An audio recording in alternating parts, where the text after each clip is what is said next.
Assalamualaikum warahmatullahi wabarakatuh. Halo teman-teman, hari ini kita akan membahas tentang Pedoman Umum Ejaan Bahasa Indonesia atau yang bisa disingkat dengan PUEB. Apa itu PUEB? PUEB merupakan pengganti dari ejaan yang disempurnakan yang selama ini kita kenal. PUBI merupakan hasil dari akhir kemajuan bahasa Indonesia yang mungkin akan berkembang kemudiannya. Sebelumnya, perkenalkan nama saya adalah Billy Jenawi dengan NPM S1J020070 dari Fakultas Pertanian Prodi Agroekoteknologi. Dalam pembahasan PUBI, kita memiliki 4 topik pembahasan, yaitu pemakaian huruf, penulisan kata, pemakaian tanda baca, dan pemakaian huruf. Yang pertama, kita akan membahas tentang pemakaian huruf. Dalam hal ini, kita harus memperhatikan pemakaian huruf yang baik dan benar, sehingga informasi yang kita sampaikan akan tersampaikan dengan baik dan juga jelas. Yang pertama, huruf abjad. Huruf abjad yang seperti kita ketahui terdiri dari 26 huruf yang merupakan huruf yang sering kita gunakan ataupun huruf yang selalu yang kita gunakan dalam ejaan bahasa Indonesia yang baik dan benar. Yang seperti kita ketahui, huruf abjad terdiri dari A, B, C sampai dengan Z. Lalu ada huruf vokal. Huruf vokal terdiri dari 4 huruf, yaitu A, I, U, E, O, yang merupakan huruf untuk melambangkan vokal atau pengucapan dalam bahasa Indonesia. Lalu ada huruf konsonan. Huruf konsonan, huruf yang melambangkan konsonan dalam pengucapan atau berbahasa Indonesia yang baik dan benar, yang merupakan terdiri dari huruf abjad yang selain dari huruf vokal atau huruf vokal tidak termaksud dalam kelompok huruf konsonan yang terdiri dari 21 huruf. Lalu huruf diftong. Huruf diftong terdiri dari 4 diftong, yaitu I, AU, E, O. Dan gabungan huruf konsonan yang masing-masing terdiri dari 4 konsonan, yaitu H, Eng, dan Sya, yang sering kita temui dalam penggunaan bahasa Indonesia yang baik dan benar. Lalu ada huruf kapital. Huruf kapital merupakan huruf yang berukuran dan berbentuk yang sudah ditentukan dalam kaidah ejaan bahasa Indonesia yang baik dan benar, yang lebih besar dari huruf biasanya. Biasanya digunakan dalam huruf pertama dari kata pertama ataupun dari setelah tanda titik dan syarat-syarat tertentunya yang lainnya. Lalu ada huruf tebal. Huruf tebal digunakan untuk menegaskan bagian tulisan yang sudah atau yang ingin disampaikan lebih utama. Huruf tebal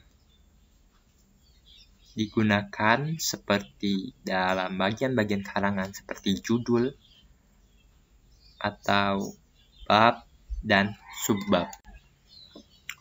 Penulisan kata juga terdiri dari kata dasar yang ditulis sebagai suatu kesatuan.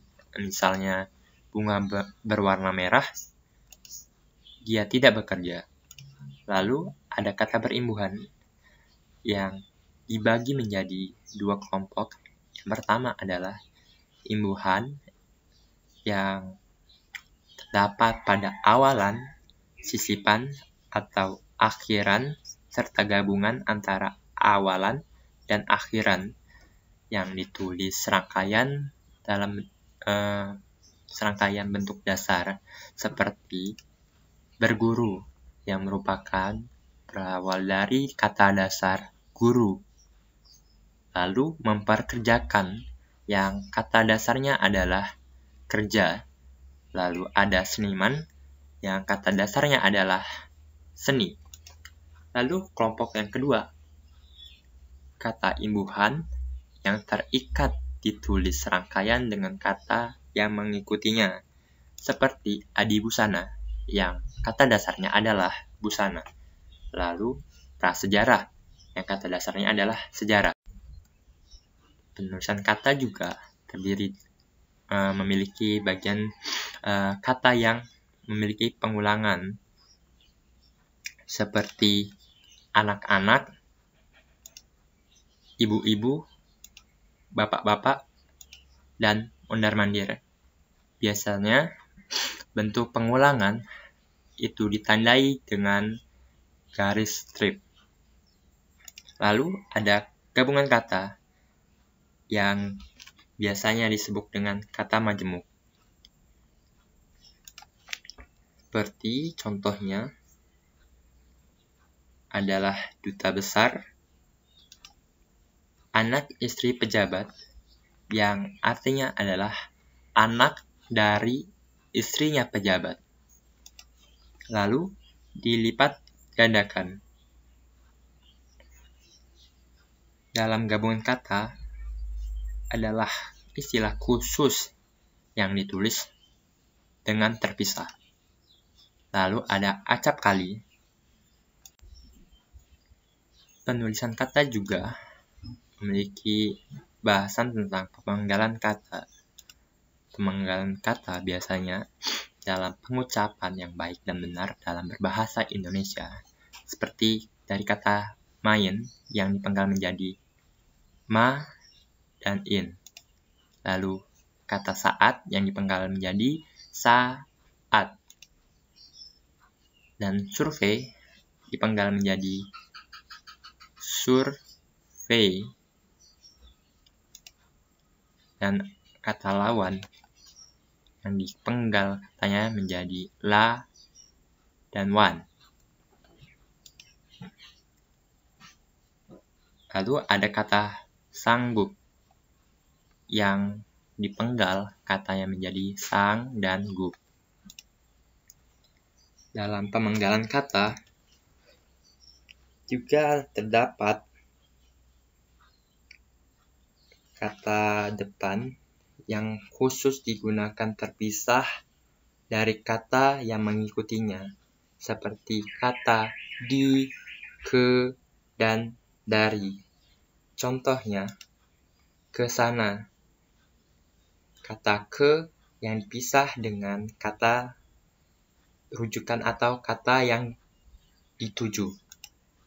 Lalu ada partikel. Partikel lah, kah, dan tah ditulis serangkaian dengan kata yang mendahulunya. Misalnya, apakah yang kata awalnya dari kata apa ditambah dengan kata partikel kah. Lalu kata partikel pun. Kata partikel pun ditulis terpisah dari kata yang mendahulunya. Misalnya, apapun permasalahannya. Lalu yang ketiga, kata partikel per yang berarti demi, tiap, atau mulai ditulis terpisah dari kata yang mengikutinya. Contohnya adalah per meter. Dia mendapatkan kenaikan gaji per 1 Januari. Dan pembahasan selanjutnya, kita membahas tentang penggunaan tanda baca.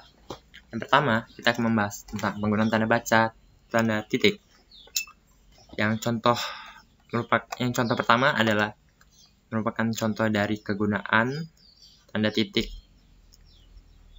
yang terletak pada akhir atau sebagai penutup kalimat pernyataan. Yang kedua, digunakan pada belakang angka huruf dalam pembentukan bagan, iktisari, ataupun daftar. Lalu, kegunaan untuk memisahkan angka, jam, menit, dan detik. Lalu, kegunaan tanda titik untuk memisahkan atau sebagai akhir dalam daftar pustaka yang terletak pada akhir nama, tahun, judul buku, dan tempat penerbitan. Dan contoh terakhir merupakan kegunaan dari tanda titik untuk memisahkan bilangan ribuan, kelipatan, atau yang menunjukkan jumlah. Dan pembahasan selanjutnya kita membahas tentang penggunaan tanda koma. Dalam contoh yang pertama, tanda koma yang digunakan di antara pemerincian atau pembilangan. Lalu contoh berikutnya merupakan kegunaan tanda koma yang terletak pada sebelum kata penghubung. Dan pada contoh ini, tanda koma yang terletak sebelum kata sedangkan. Lalu, contoh berikutnya merupakan contoh dari kegunaan tanda koma dalam memisahkan anak kalimat yang mendahului induk kalimat. Dan yang terakhir, contoh dari kegunaan tanda koma yang memisahkan kata dari pelaku utama atau petikan langsung. Yang selanjutnya kita membahas penggunaan tanda baca titik koma. Pada contoh yang pertama, kegunaan titik koma untuk memisahkan kalimat yang setara. Lalu, contoh berikutnya merupakan kegunaan dari pemerincian berupa klausa. Dan yang terakhir, penggunaan tanda titik koma dalam pemerincian dalam kalimat yang sudah menggunakan tanda koma. Dan selanjutnya kita membahas tentang penggunaan tanda baca titik 2. Dari contoh yang pertama, tanda titik 2 digunakan pada akhir pernyataan yang diikuti pemerincian. Lalu, contoh yang kedua, kegunaan tanda titik 2 yang terletak pada sesudah dari kata ataupun ungkapan yang memerlukan pemberian. Lalu, kegunaan yang di antara pelaku dan ucapan dalam naskah drama. Lalu, kegunaan tanda titik 2 dalam penulisan surat dan ayat. Selanjutnya, penggunaan titik 2 yang terletak di antara judul dan anak judul.